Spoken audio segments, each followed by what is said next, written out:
오카야마에 있는 쿠라시키라는 동네를 알고 있을까? 거기엔 미관지구라는 관광지가 있다. 나는 일 때문에 그 근처를 종종 거닐곤 한다. 아이비 스퀘어라고 지역에서 유명한 호텔 옆을 지나 수제 전병집이나 외국인을 대상으로 기모노나 쪼리 같은 걸 파는 가게가 널린 대로를 지나 수로로 향하는 게 내가 다니는 루트다. 코로나 때문인지 아무리 평일이라지만 그날따라 사람은 거의 없었다. 기념품점이나 먹을거리를 파는 노점들도 쉬는 날인지 문을 닫은 건지 알 수가 없었다. 수로를 운행하는 나룻배에도 관광객의 모습은 보이지 않았다. 뭐야 이게? 아무리 코로나지만 거리 전체가 죽은 느낌이네. 참. 그렇게 멍하니 걷고 있자니 배가 한척 움직이는 게 보였다. 하지만 손님은 타고 있지 않았다. 노를 젓는 연습이라도 하는 걸까 싶어 별 생각 없이 계속 바라봤다. 움직임으로 보아하니 사공은 꽤나 나이를 먹은 노인인 듯 했지만 삿갓을 쓴 탓에 얼굴은 그림자가 져서 보이지 않았다. 오하라 미술관이란 곳이 있는데 그쪽 방향으로 나아가는 걸 뒤에서 지켜보고 있었다. 그러다 문득 사람 하나 없는 관광지도 꽤나 희귀한 풍경이다 싶어 사진이라도 찍을 요량으로 천천히 배를 따라 걷기 시작했다. 조금만 더 가면 다리도 있고 사진을 찍을 구도가 나올 테니. 여기쯤이 좋겠다. 그래.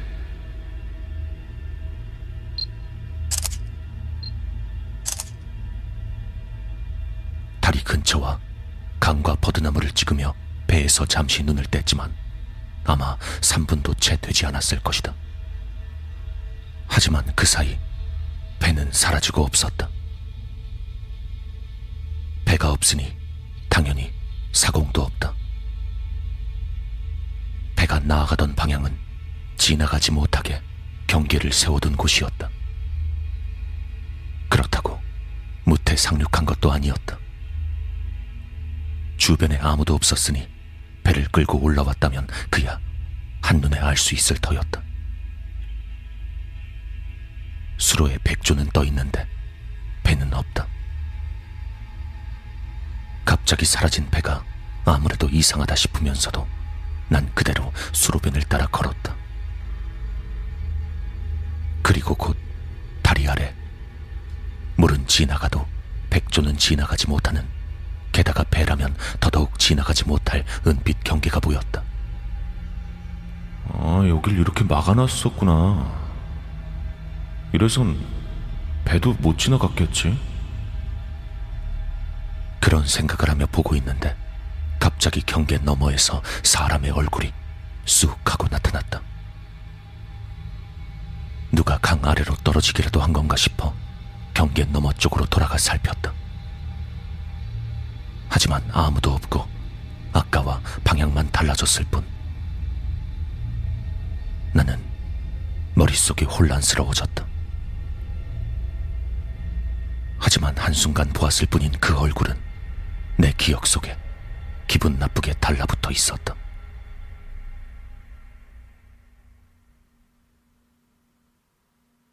남자인지 여자인지도 잘 알 수 없었고 무표정했지만 몹시 분노한 것 같은 느낌이 시선에서 전해졌기에 겁에 질린 것은 아니었지만 심장은 쿵쾅쿵쾅 뛰고 방금 전까지 더웠는데도 양팔엔 소름이 쫙 돋아 있었다.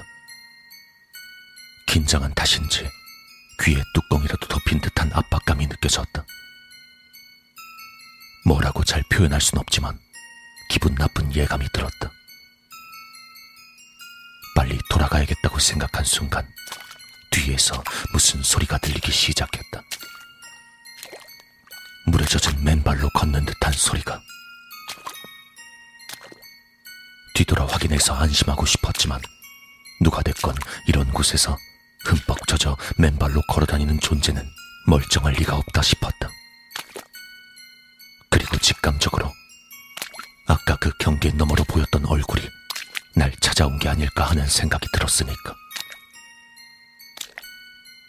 제발 착각이라면 좋을 텐데 돌아봐야 하나 고민했다. 기분 탓일 거라 생각하며 확인하고 싶은데 몸이 굳어서 고개를 돌릴 수가 없었다.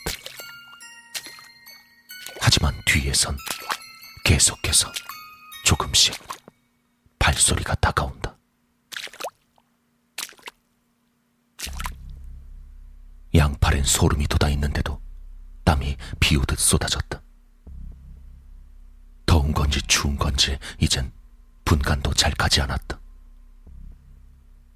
그렇게 움직이지도 못한 채 몇 분이나 서 있었을까. 뒤에서 다가오는 것과는 다른 철썩하고 물을 가르는 소리가 들려와 반사적으로 그쪽을 보니 배가 이리로 오고 있었다. 아까 사라졌던 그 배인 것 같았지만 어째서 앞쪽에서 다가오는 건지 알 수 없었다. 배는 내 근처 아까 그 경계 앞에서 멈췄다. 역시 저길 넘어갈 순 없는 거겠지. 타시겠습니까? 사공이 그렇게 물어왔다. 의외로 쉬지 않은 멀쩡한 목소리였다.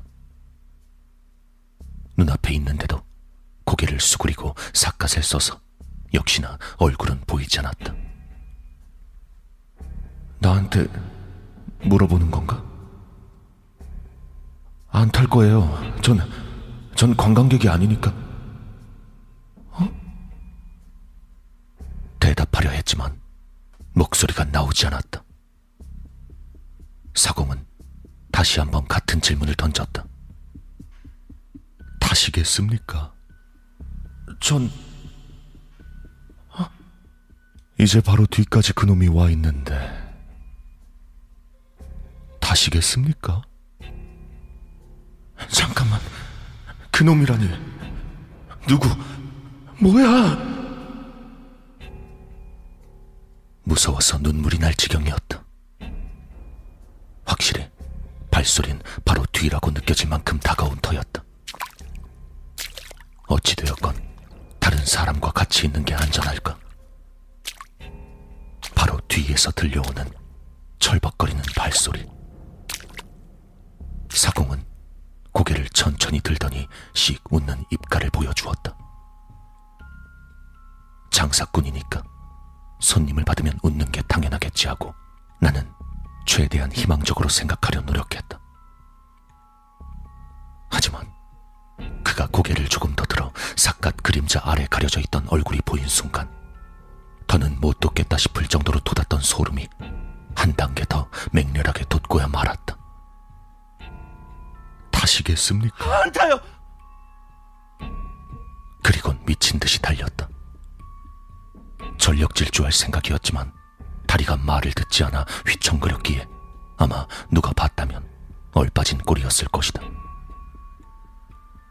어찌됐든 몸이 움직여준 덕분에 휘청거리면서도 겨우 넘어지지 않고 원래 있던 길까지 돌아올 수 있었다.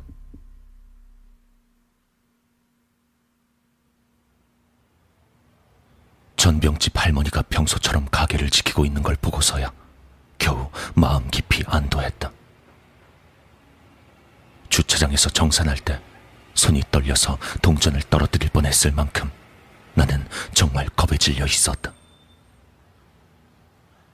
지금 와서 생각해보면 잠깐 세워뒀을 뿐인데 요금이 1,000엔이나 나왔던 건 말도 안 되는 일이었지만 당시엔 설령 5,000엔쯤 나오더라도 그대로 던져주고 그곳을 떠나고 싶은 마음뿐이었다. 요새는 국내 여행도 좀 늘어서 미관지구에도 관광객이 드문드문 보이게 되었다. 그날은 밤에 잠도 못 이루고 벌벌 떨었지만 시간이 좀 지나고 나니 점점 기억이 흐려진 탓인지 사실 현실이 아니었나 싶기도 하다. 아니, 현실이 아니었길 바란다. 그 배의 사공, 양 눈알이 파인 것 마냥 텅 빈 구멍만 보여서 끔찍한 모습이었으니까.